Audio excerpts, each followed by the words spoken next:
How's it going, everybody? It's Stas here. So the markets were all over the place today. The S&P broke even. The Dow ended up going down 0.2%. The NASDAQ 100 up 0.3%. And the Russell went down 0.5%. So today we're going to break down some stocks, some charts, my thoughts on the market, and overall where my head is at as a trader, as an investor. So sit back, relax, go down below, get your $50 from M1 Finance. All you have to do is use my link, deposit $100, and we each get $50 to invest with. And by the way, that runs out on the 7th of September, so make sure you guys take advantage of that. And check out my Patreon as well if you want all my real-time buys, sells, call-outs, private Discord access, plus much more. All of that's on Patreon, link down below. And with that being said, let's get right into the video. So like I said, guys, the markets, it was one of those days. The markets were all over the place. And if you watched my video yesterday here on YouTube, we covered how I see a clear bearish, and I still see a clear bearish divergence on the S&P 500 when it comes down to SPY here on the 20-day 1-hour chart. And even though I see a bearish divergence and we had a very slight red day, SPY still hit an all-time high. That all-time high was hit at $454.53 in the pre-market, as you guys can see here on the 5-day chart and on the intraday chart. And once we hit that all-time high, we pretty much sold off at market open, saw a lot of choppiness throughout the day, and now we're down a bit in the aftermarket hours as well. You can see we closed at 453.08. Now we're trading at 452.70 aftermarket hours. And going back to that 20-day chart, we notice how we sold off in the morning, like I said, and we held that 180 SMA in the morning as support. We bounced right off of it, and now it looks like we've gotten ourselves in an ascending triangle here on the 20-day chart. So I want to see how this ends up playing out next week. And mind you guys, Monday, the market is closed. It's Labor Day, so we have a long weekend ahead of ourselves. Some like that, some don't. I mean, some people like the market open all the time and wish the market was open all the time.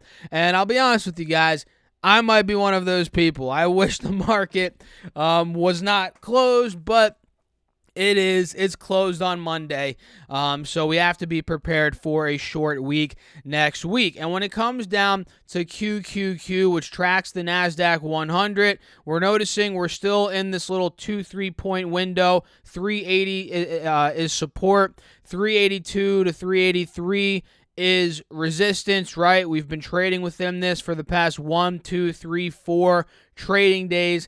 And like SPY, QQQ bounced right off that 180 SMA on the hourly chart this morning. But unlike SPY, we did not hit an all-time high today, but we did about 2-3 days ago at 382.71, and we're pretty much right at all-time highs. And we're noticing as well, similar to SPY, an ascending triangle on QQQ here on the 20-day chart, even though we're noticing on top of that a bearish divergence. So look at this, bearish divergence, clear as day, and we're making higher lows into that resistance of about 382, 383, squeezing deeper and deeper into this triangle. So I want to see how this pans out next week. Very similar to SPY, and I'd love to know your thoughts. Let me know your thoughts down below in the comments, and make sure to smash that good old like button if you guys are enjoying the video thus far. That really helps me out in the YouTube algorithm, and it shows me, it tells me that you guys are really enjoying the content. So smash that like button, and let's talk about some stocks now that I'm personally looking at, that I'm keeping my eyes on, and a couple that made very big moves today in either direction, up or down. So number one is Moderna, mRNA, which made a big move up. This one up about 5% today, up almost $20 per share. And you guys can see on the 20-day chart, it's breaking out of both moving averages. We're noticing a golden cross as well. And now we're trading above the resistance points all from the beginning towards the middle of August. Now we're really, on our way, maybe back up to that all-time high near $500 per share. And if you guys watched my video recently, I forget which one it was, a couple days ago, we talked about how, and I had my alert set at 400 on Moderna, we talked about how it was bouncing off that 180, it was trying to peak above the 50 SMA here on the 4-hour, and that was looking pretty good. And today we pretty much got the confirming bounce off and the breakout that we were looking for. And you may be asking yourself, Stas, did I miss the move? Is the move made? Not necessarily. Even though we're up a good chunk from about 365, the low from the end of August, we're still a good ways off of the high from the beginning of August, 498.65 to be exact. So there could be more movement here in Moderna to the upside, especially if we start breaking past 420. So I'm going to put my alert, let's see here, create alert, mark is at or above $420 per share. If that ends up breaking, which was roughly the high from today and the resistance from the past couple of days, if that breaks, now we're talking 430, 440, maybe even 450 on Moderna. So watch out for that. CrowdStrike is another one that I'm looking at. This one went up over $5 today, up about 2%. And I mentioned this on my Patreon, guys, and I'll tell you all here on the YouTube channel. CrowdStrike is one that I think is a bit overvalued when it comes down to a long-term position or from a long-term perspective. So I'm not looking to touch it in terms of buying long-term shares, at least at these prices. But when it comes to a trade, I like it anywhere above 270, 275, considering that was resistance in the end of July. Let me double check. Actually, no, beginning of July, we struggled at 270 all throughout the middle of August. And once we broke 270, we got to an all-time high at about 290. We pulled back on the earnings, retested 270. Now we're at 278. So I think now that we're seeing a golden cross, a bounce above the moving averages, we're trading above 270, buyer stepped in there, volume's kicking up as well. I think CrowdStrike in the short term, this could end up J-hooking, cupping up, whatever you want to call it, to 290 again, which is the all-time high, giving it about $10, $11 more upside from where we are now, or about 3 to 4%. And heck, who knows? If we break 290, this could be going 300. We hit another all-time high, and that gives it about 7% upside from where we are now. So I really like the way we bounced off 270 today, bounced off the moving averages. This looks extremely bullish in my personal opinion. And we also had the gold stocks go ballistic today. And I haven't talked about gold stocks in a while, but that doesn't mean that I'm not invested anymore, guys. I still own some gold positions here, GDX being one of them, which is a gold miners ETF.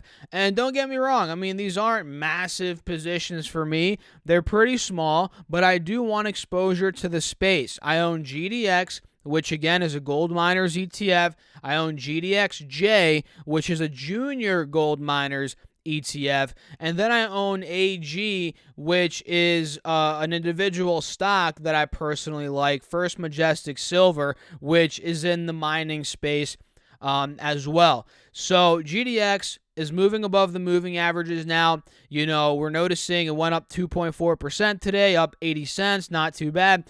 And this has been recovering quite nicely since the end of August, from $31 per share. Now it's above 33, so it's up almost 10% in the past couple of weeks, 2 weeks roughly.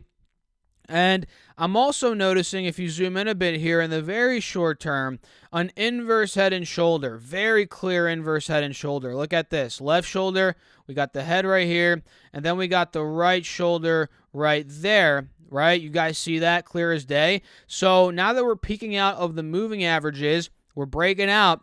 This might complete the right shoulder, that is, anywhere from $34 probably to $35 per share, meaning there's about 5-6% more upside for GDX from where we are right now. Very, very, in the very short term, that is, too. So watch out for that. on GDX.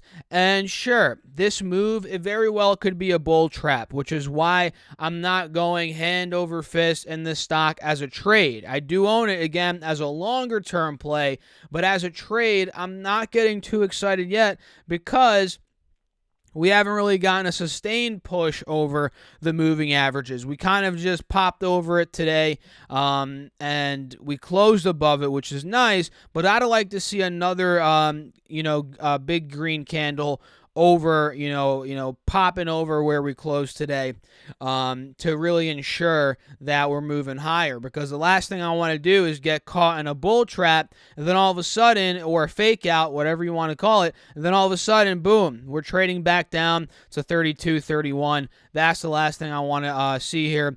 But overall, it looks pretty good, man. It looks pretty good. It's getting there. It's on its way. So I'm watching GDX here, and Neo and Lee. Let's talk a little bit about these Chinese automakers, electric vehicle automakers. Neo stock, and I haven't mentioned it in a while because, quite honestly, it's just been a dirt stock to trade. It's not a dirt company to own long term, but the trading, it just hasn't been there, at least for me. I had Neo a couple months ago, or weeks ago. I forget exactly when it was. It definitely was 8 to 12 weeks ago at least. I owned it as a trade, got out of it. I still own my long-term shares of Neo. That hasn't changed, but I just really haven't talked about it because, again, it's been very choppy. It's been not my cup of tea. We called the head and shoulder out a couple weeks ago. That panned out perfectly, if you guys remember that. I mean, we nailed that call out. And it went a lot lower from where I called out the head and shoulder. Look at this here. Left shoulder head, and then right shoulder. I think we called it out at about 42, 43. It got all the way down to 35. It would have been a good short, but I'm not too big into shorting stocks.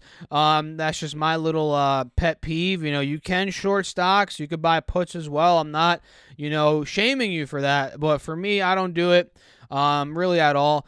And at this point in time, it seems like we found a pretty good bottom at about 35 to 37. Now we popped over $40 today, and we're popping above the 50 SMA, but not above the 180 SMA. So we're sandwiched in between the moving averages here on the 4-hour chart, and we're in a wedge as well. We're making lower highs. We have been ever since January, and higher lows at the same time. $30 being a low, 36 being a low, now 37 being a low. So I think this could ultimately break out and see some momentum if we start peaking. I don't know what the heck I'm trying to say here. If it starts going over, let's say, that 180 moving average on the 4-hour chart. So I'm going to put my alert at $41 per share. We're going to watch out for any momentum into the mid-40s. I think that could be kind of the turn of events, or the momentum change spot for Neo. And Lee Auto is one that looks a little bit more bullish, I'd say, especially if you look on this 3-year chart. Let me show you guys this, or maybe it was the yearly chart. It was the yearly chart.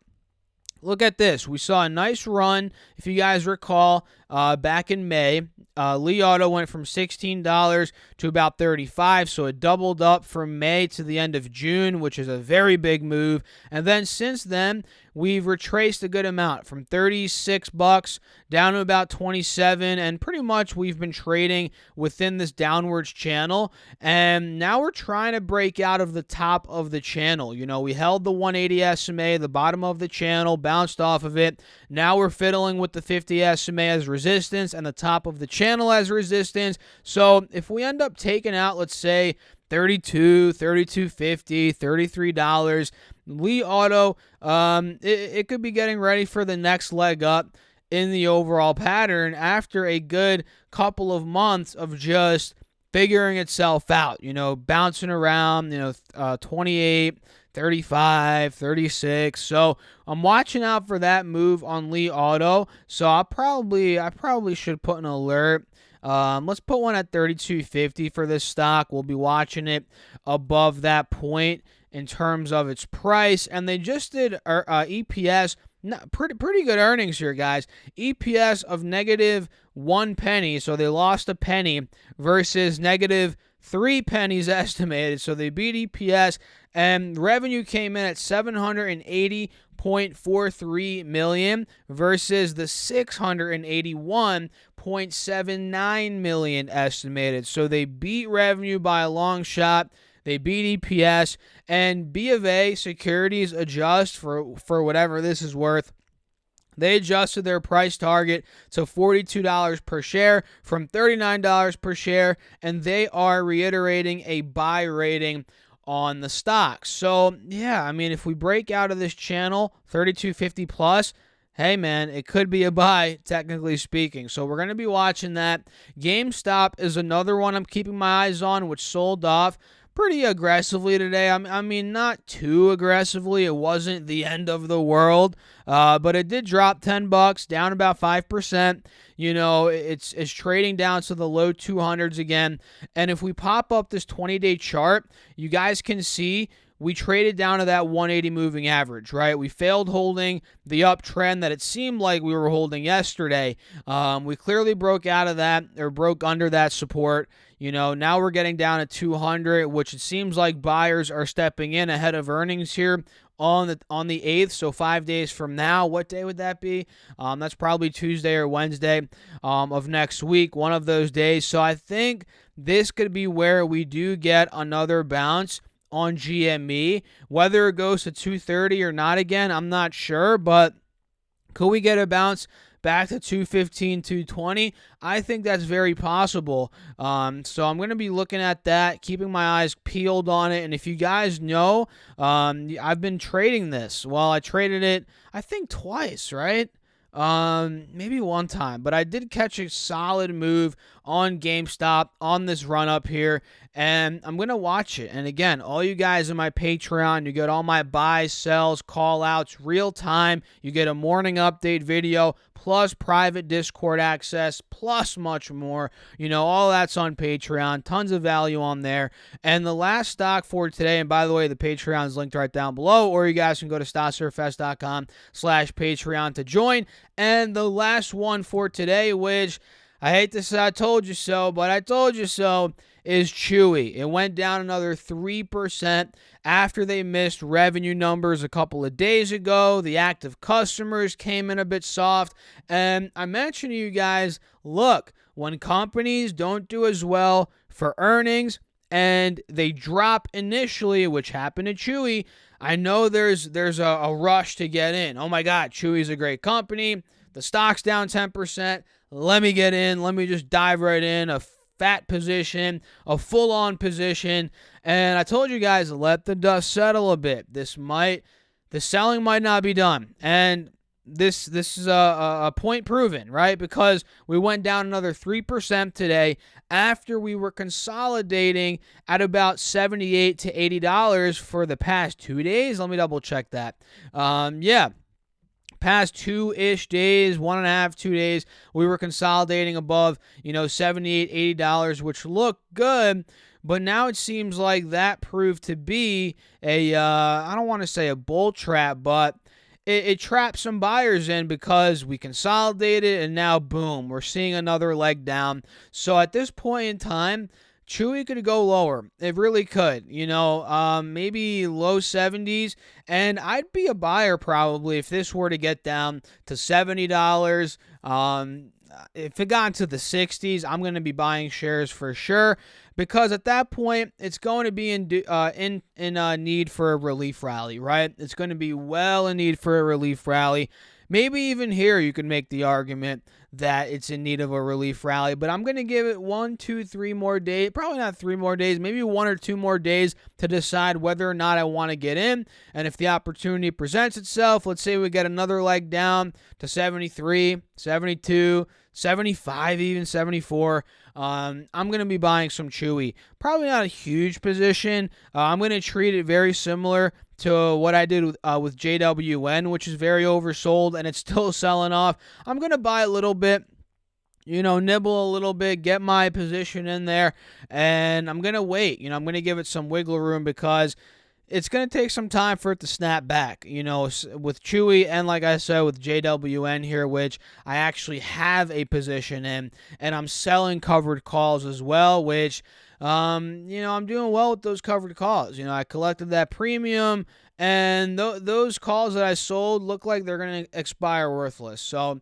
I'm going to keep all the premium and my shares while I wait for, JWN to do its thing and go where I think it will go, which is back to $30, $32, $33 per share. So overall, guys, I'm going to wrap it up there. If you all enjoyed the video, you know what to do. Smash the like button, subscribe, drop a comment. I'd love to know your thoughts. And check out my Patreon if you want all my real-time buys, sells, call-outs, a morning update video, private Discord access, more access to me throughout the day. All of that's on Patreon, linked right down below. Make sure to also get your $50 from M1 Finance, which runs out in a couple of days. All you have to do is use my link, deposit $100, and we each get $50 to invest with. And you guys can get 2 stocks from Webull valued up to $1,600, also with a $100 deposit. All of those are linked right down below. I'll catch you guys in the next video. Thanks for watching again. As always, have a great long weekend. Keep crushing the markets.